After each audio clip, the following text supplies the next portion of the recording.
Alors, je vais vous présenter aujourd'hui quelques résultats d'une enquête que je mène depuis 2014 sur les mutations du traitement pénal de la jeunesse à Montréal et qui prend plus précisément pour objet les pratiques d'exécution des peines au centre jeunesse de Montréal. Donc, on est au bout du processus que vient de décrire Denis, au moment de l'exécution des peines spécifiques.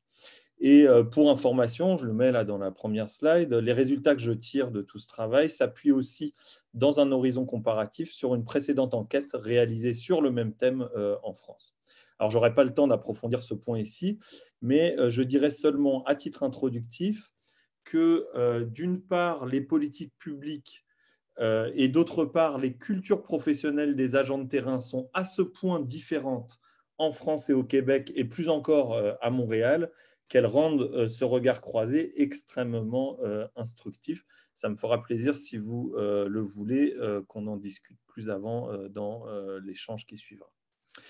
Alors, le principal point de différence entre les deux espaces concerne le rôle croissant à Montréal depuis le milieu des années 1990 d'instruments de calcul des risques de récidive qui, en fonction de leurs résultats, sont censés délimiter les contours des pratiques de suivi. Alors, ces instruments, je ne vais pas les nommer, vous allez en entendre parler, je pense, de manière beaucoup plus précise dans la présentation qui suivra de Geneviève Parent. Actuellement, c'est le YLS CMI et qui détermine, qui sont censés déterminer deux choses. D'abord, l'intensité de suivi, du moins pour les jeunes suivis dans la collectivité, le rythme des rencontres ou des ateliers d'habileté sociale qui sont imposés aux jeunes, la présence ou non de couvre-feu, etc. Et on comprend là que plus la cote de risque est élevée, plus l'intensité de suivi est censée l'être aussi. Deuxièmement, ces instruments sont aussi censés déterminer le contenu du suivi, puisque les besoins à travailler sont censés être différents selon les zones de risque qui sont touchées. Les zones de risque, j'imagine que vous les connaissez. En tout cas, ça peut être la situation familiale, l'éducation, les relations avec les pairs, la personnalité, etc. Bon. En France, par contraste, ces instruments suscitent encore beaucoup de scepticisme, sinon de farouche résistance, dont les causes sont assez hétérogènes. Je n'ai pas le temps de m'y arrêter, mais on peut dire que le principal point de crispation touche à ce qui est perçu comme une inconcevable standardisation des pratiques de suivi et une réduction concomitante de l'autonomie professionnelle que revendiquent les agents. Je me fais le relais ici de la neutralité préconisée par Denis, en disant bien que ce n'est pas moi là, qui endosse ses propres critiques, mais que ce sont bien les points de vue des acteurs que j'ai côtoyés au fil de mes recherches.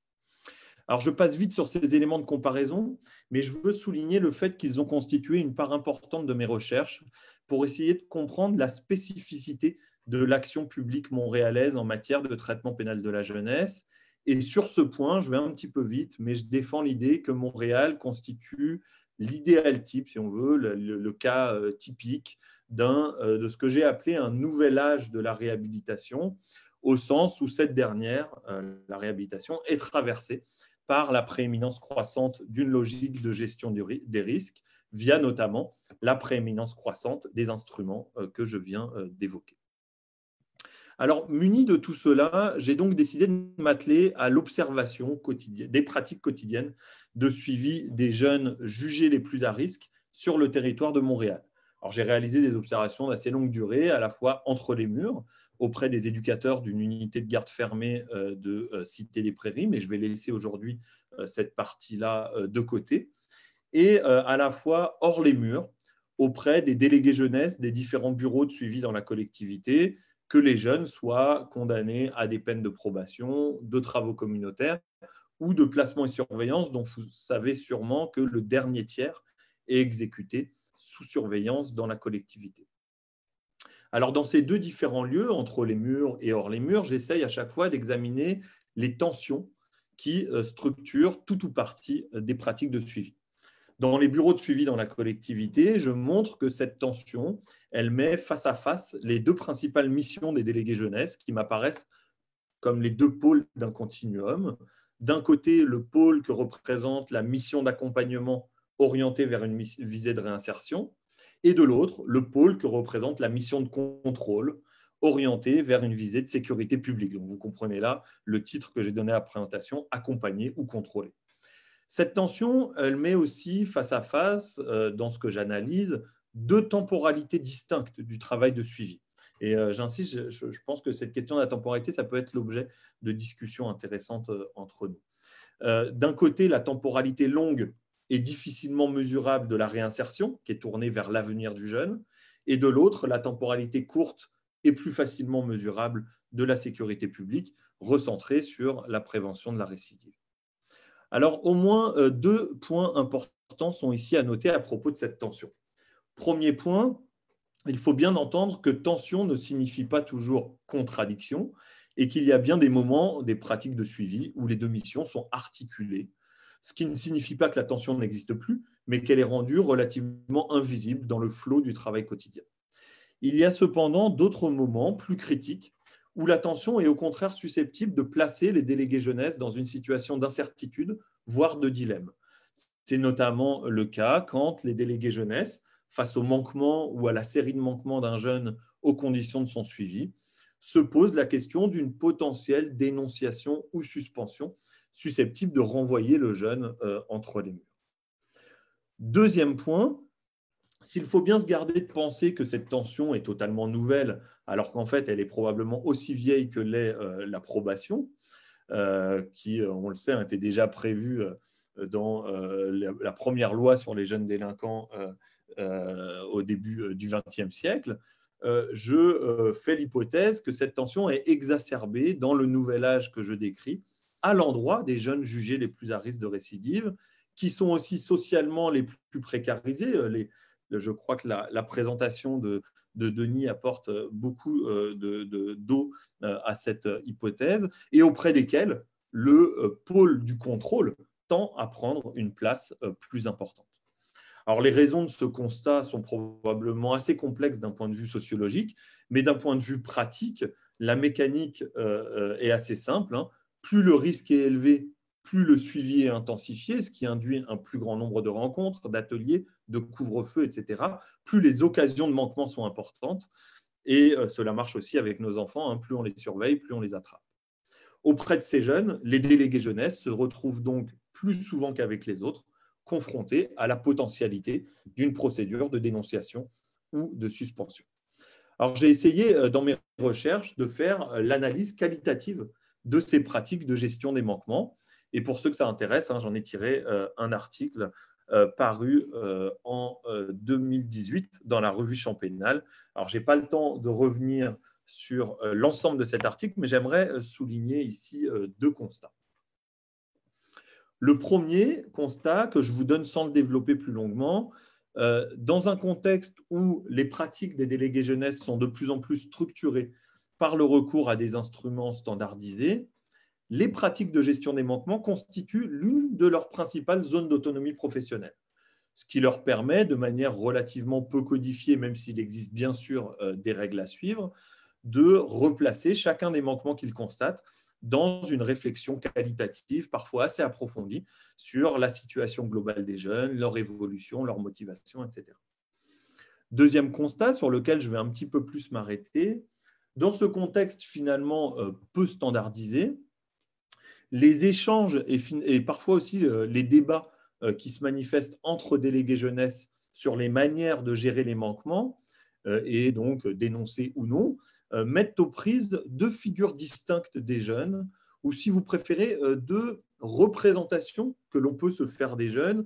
Et je précise ici, je ne veux pas être trop théorique là, mais je précise ici qu'il s'agit d'idéotypes, comme on dit en sociologie, au sens où j'essaie de clarifier des représentations qui se manifestent de manière toujours un petit peu plus complexe dans la réalité. Alors, première figure, c'est la figure du jeune souffrant, d'abord victime de son environnement, dont les risques peuvent être contrôlés ou minimisés par une action ciblée sur ses besoins. De l'autre, la figure du vrai délinquant, et là j'utilise des guillemets, évidemment, ce n'est pas moi, mais c'est des figures que je repère dans le discours et dans les pratiques des délégués de jeunesse, donc la figure du vrai délinquant, dont les choix seraient si ancrés que les risques qu'il présente devraient avant tout être neutralisés. On a donc d'un côté de la souffrance, de l'autre des choix. On a donc si vous voulez, des univers de discours assez distincts.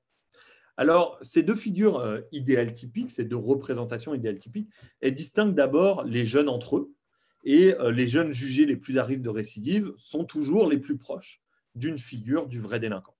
Mais en certaines situations, et ça c'est un aspect qui m'a beaucoup intéressé dans mes recherches, ces deux figures peuvent aussi distinguer les représentations que se font les délégués jeunesse des mêmes jeunes, y compris de ceux qui sont jugés comme les plus à risque de récidive. Ce qui compte alors dans ces cas-là est de saisir la manière dont les délégués jeunesse eux-mêmes perçoivent les jeunes qu'ils ont en face d'eux en fonction de leur parcours social et professionnel. Là, je parle du parcours social et professionnel des délégués jeunesse, hein, en fonction de leur formation, en fonction de leur expérience et de leurs expériences aussi. Alors, pour illustrer ce point, je vais prendre le cas de deux délégués jeunesse assez distincts que j'ai rencontrés. Alors, on a d'abord Louisa. Le nom est bien sûr fictif pour les besoins de la confidentialité. Alors, Louisa, elle a été diplômée en 2000 d'une technique en travail social. Animée par la volonté au départ de travailler en protection de la jeunesse, elle estime que les jeunes, y compris les plus à risque, doivent d'abord et avant tout être perçus comme des jeunes en souffrance. Et là, je reprends ses propres mots, je mets des guillemets. Ayant la réputation auprès de ses collègues de moins vite dénoncer ces jeunes, et ce sont là les mots de son chef de service de l'époque, elle estime nécessaire de voir ces derniers, alors là je prends ces mots, comme des enfants avec des personnalités pas du tout construites. Elle en vient dès lors à relativiser le concept même de choix et souligne l'importance de voir ces jeunes autrement que comme des délinquants. Ce sont encore ses propres mots.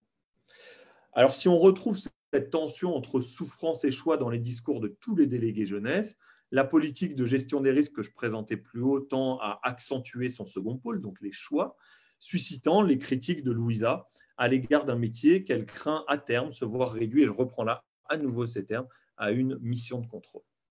À l'inverse, Émilie, diplômée en 2004 d'une technique d'intervention en délinquance, explique avoir choisi son métier pour travailler avec ce qu'elle nomme, j'utilise ces termes, des délinquants structurés, en faisant ici implicitement référence à la typologie de la gravité délinquentielle produite par Fréchette et Leblanc à la fin des années 1980.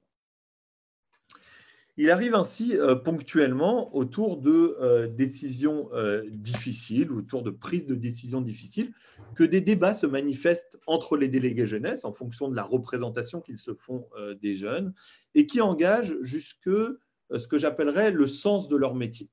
Et ça, je pense que c'est une thématique importante qui peut aussi susciter des échanges entre nous, le sens du métier. Alors, ça a été notamment le cas, et je prends un exemple à propos de Saïd. Alors là, le nom est fictif également, évidemment. Donc, Saïd, 15 ans, suivi depuis l'âge de 13 ans, est déjà condamné à 3 peines de placement et surveillance et 2 peines de probation. Tandis que le jeune se trouve à ce moment-là entre les murs, sa surveillance ayant été suspendue après une récidive, le procureur de la Couronne demande au service de se prononcer sur l'opportunité ou non de son assujettissement à une peine adulte. Donc une décision peut-être encore plus difficile finalement que dénoncer ou suspendre. Au cours d'une rencontre entre collègues à laquelle j'ai assisté, le délégué jeunesse de Saïd, qui s'appelle Bastien, donc j'ai appelé Bastien, en tout cas, c'est confidentiel à nouveau, défend l'idée d'un assujettissement.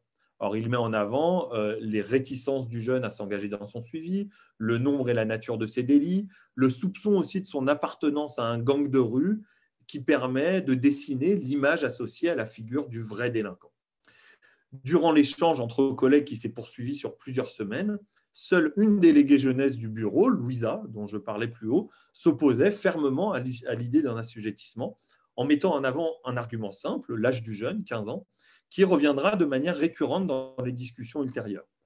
Tandis que pour Bastien, ce jeune âge était perçu comme le signe de sa précocité, Louisa l'interprétait au contraire comme l'espoir de pouvoir essayer de nouvelles choses. Je reprends ici leurs propres termes. Plus généralement, cette situation était l'occasion pour Louisa de se positionner sur le sens du travail d'intervention auprès de jeunes très en difficulté, comme elle me l'expliquait au cours d'un entretien. Et donc là, je vous donne un extrait d'entretien. Donc elle me dit « Je sais qu'il est chiant ce jeune, mais on a décidé de faire ce boulot-là. Fait que si on n'est pas capable de travailler avec des jeunes chiants, changeons de travail. C'est délicat parce que je ne veux pas critiquer le travail des autres, Mais en tant qu'intervenant, on doit avoir la responsabilité, l'humilité, appelle ça comme tu veux, de dire ce jeune-là, j'y arrive pas, il me fait chier, qu'est-ce que je peux faire pour l'aider? Parce que moi, là, j'y arrive pas. Parce que sinon, on reste dans nos dossiers et on dit OK, il est à risque, il ne fout rien, et on dénonce, fait qu'on les criminalise. Puis ces gars-là, si tu lâches pas, tes interventions, elles peuvent faire effet quelques années plus tard. C'est moi qui mets l'italique, évidemment.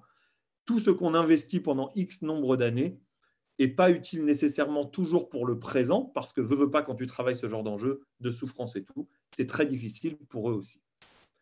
Alors, cette citation, puis je vais m'arrêter très bientôt, cette citation, elle met en évidence l'enjeu que je soulignais tout à l'heure relatif à la temporalité du travail de suivi, comme l'expriment les expressions que j'ai soulignées en italique, là, quelques années plus tard, pas utile nécessairement toujours pour le présent.